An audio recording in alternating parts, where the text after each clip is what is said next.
Përshëndetje fëmija, ku u takuam përsëri me kreun e tretë, Aventurat e Kapiten Brekushit. Ky tekst është ilustruar nga George Bird dhe ilustrimet nga Harold Hutchins. Aventurat vërtet të bukura të Kapiten Brekushit. Planeti Tokë po kalonte një periudhë të errët e të vështirë. Djemë të ligj kishin pushtuar rrugët dhe të gjithë superheronjtë e botës ishin shumë të moshuar për të ndeshur me keqbërësit. Hey, thërriti Supermani që shplakur është bëri vjetër. Atëherë doli në skenë një superheroj i ri me fuqi të veçanta. Shiko lart në qiell, po fluturon një zog.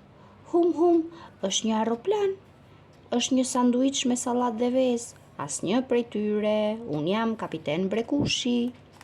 Kapiten Brekushi ishte më i shpejt nga llastiku i brekëve, më i fuqishëm nga brekët me këmbëza, dhe kishte aftësinë të kapërcente ndërtesat e larta pa ju gërvishtur as maja e gishtit.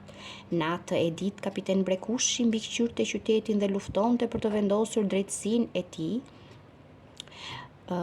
dhe për të ndihmuar të pafuqishmit.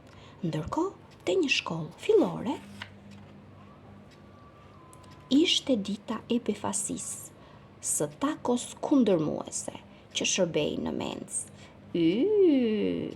Nxënësit e urrenin aq shumë atë ushqim sa të gjithë e flaknin në kosh.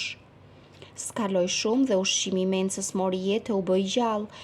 Jam gjëja që nuk ka përdihet. Përbindësh i gjallë vrapoi përreth shkollës dhe përlau çdo gjë që i doli përpara. Grap! Ndim! Gjëja që nuk ka përdihet hëngri 15 karrike të palosshme dhe mësuesin e fizkulturës. O jo, karriket e palosshme, tha drejtori. Kjo duket si punë për tralala, Kapiten Brekushin. Kapiten Brekushi e qelloi përbindëshin me plot brek, por të gjitha shkuan kot. Krap. Prandaj Kapiten Brekushi ja dha vrapit. Gjëja që nuk ka përdihet e ndoqi pas. Grrr, ndim, thërriste ai. E ndoqi pas dhe nuk i ndahej. Më në fund, gjëja që nuk ka përdihej u lodh dhe e mori etja, prandaj nuk e ndoqi dot më tej Kapiten Brekushin. Dëshiron të pish pak ujë të ftohtë? Ja ku është tualeti i djemve. Kështu përbindëshi futi kokën në oturak dhe piu sa ju bë barku daulle. Gullup. Kur papritur, shkarkim.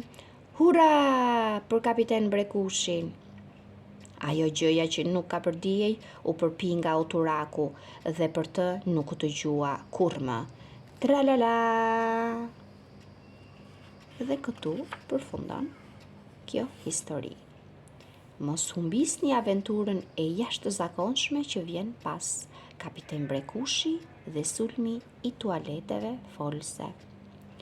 Deri atëherë, miru dëgjofshim.